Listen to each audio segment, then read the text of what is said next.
007 First Light is a game that I did not think would be very good, which, when you think about it, is kinda ironic. This game is made by the critically acclaimed developers IO Interactive, known for the Hitman series, and I love the Hitman games, but when you think about it, that style of gameplay wouldn't exactly translate over to a Bond game. The Hitman series is focused on social stealth, slow, methodical, open sandbox gameplay, and a main character that it's about as expressive as a sheet of paper. James Bond is defined by charisma, massive set pieces, insane gadgets, fast cars, and blockbuster action. Hitman, quite frankly, is none of those things. And when we got gameplay footage of First Light, I was convinced it was going to be a Hitman reskin. Now, after playing and finishing the game, I can confidently say that I was wrong. Not only is First Light a fantastic game, but I would go as far as to say is it excels at every aspect that James Bond is defined by, even more so than some of the movies. So today, let's talk about 007 First Light, what I liked, what little things can be improved, and why First Light is the greatest James Bond game ever made.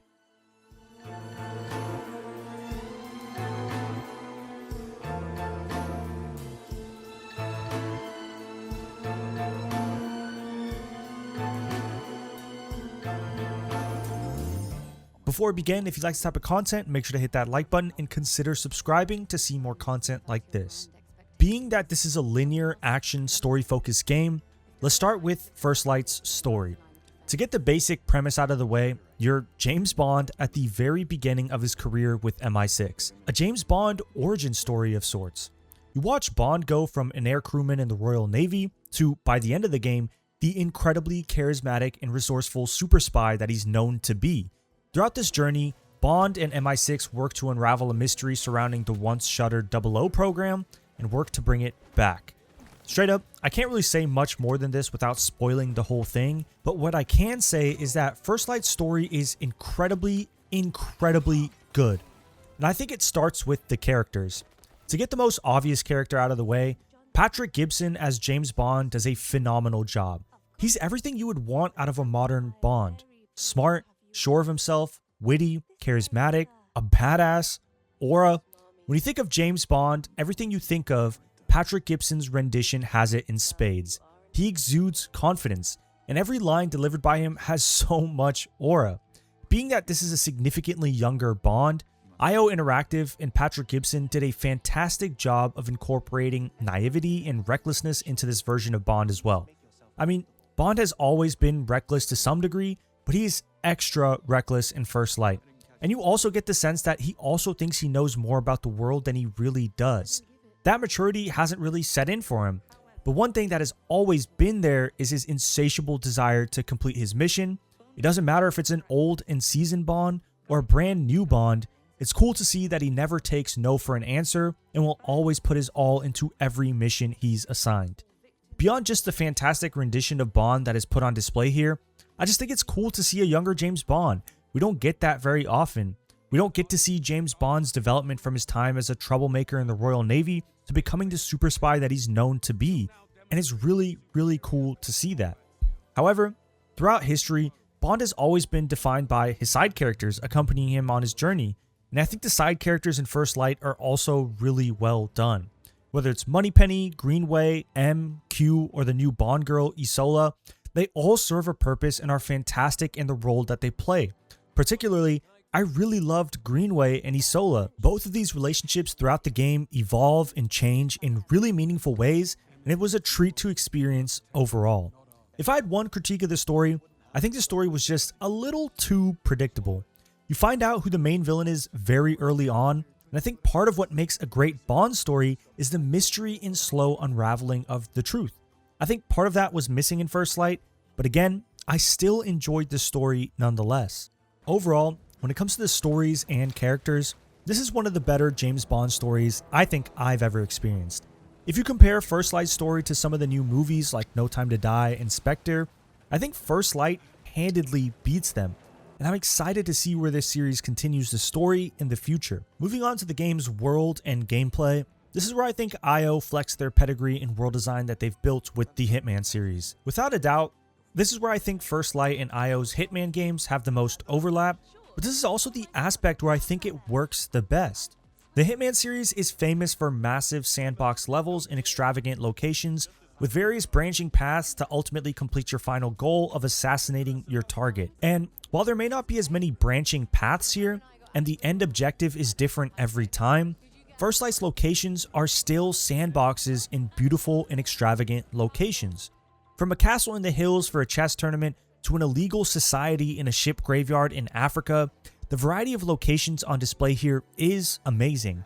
One of my favorite aspects of the Bond movies is all the extravagant and beautiful locations he has to visit to complete his objective. And I think First Light matches this from the Bond movies perfectly. This is coupled with the general sandbox nature of the open world design itself, where there's multiple ways to complete any one objective. You need to install a tracker onto a target, try and eavesdrop conversations around and pick up on a way to get close to them, or brute force your way through by sneaking and fighting. Need to follow a target but don't know where they went? Use the conversations around you for clues or talk to people and try to gain insight. This sort of variability and open-endedness allows for your playthrough to be slightly different from other people's. I don't think it's enough to drive multiple playthroughs of the same level similar to a Hitman game, but it's nice to know that there isn't just one way for you to progress through a level. This sandbox design is complemented by a multitude of gadgets and combat abilities to help you progress through the game. All of these abilities are distinctly Bond, whether it's a laser that blinds enemies and cuts locks, or a dart phone that poisons the target, all have their uses in different scenarios. One thing I will point out though is that there are clearly some gadgets that were just better than others. There's already a limited selection of gadgets that are available for you to choose from, and there are 2 to 3 that are just a cut above the rest and were my go-tos for every mission. I would have liked if each of the gadgets were equally useful for different scenarios so that I actually had to think about what to bring and what would be useful for the mission I would be going on. Beyond that, open combat itself is incredibly well done. The majority of the game will have you stealth around, using your gadgets to try and avoid enemies, but being that I'm bad at stealth games, the hand-to-hand combat was also really fun. Using dodges, parries, grapples, and the environment around you gave me heavy Sleeping Dogs vibes, and if you know that game, you know that's high praise. The moments where you get the license to kill were also incredibly fun. Ammo is very limited, so you're constantly switching weapons, blowing up the plethora of red barrels to get the maximum damage out of the very few precious bullets you do have.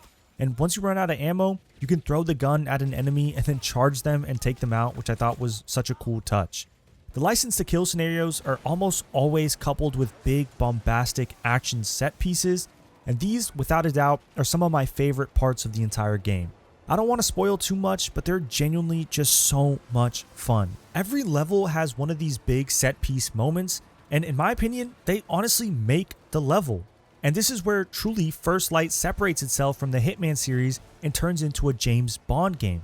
But as much as I think the gameplay is incredibly fun, I do think it is the weakest part of the game for me. Again, let me be clear, it's not bad at all, but ironically enough, I think they stripped away too much of what IO is known for in terms of the Hitman franchise. The eavesdrop prompts are way too prevalent and way too big. A lot of times, the route you decide to go with to get to your objective isn't dictated by which route seems the easiest or the best way to reach it, but rather which prompt shows up first when you're exploring around. I get that this is more of a linear experience, but it would be nice if you had to work for your leads just a little bit more than you do right now. Instead of them falling into your lap like they do, pushing the game to be a bit more sandbox focused, at least in terms of this aspect, would be a good change for future games. All in all, I think it's safe to say that I did really enjoy both the world and the gameplay for First Light. The graphics are fantastic, each level and location play uniquely and are beautifully different, and the gameplay is still really good. I love the action moments, I love the combat, and I love the set pieces.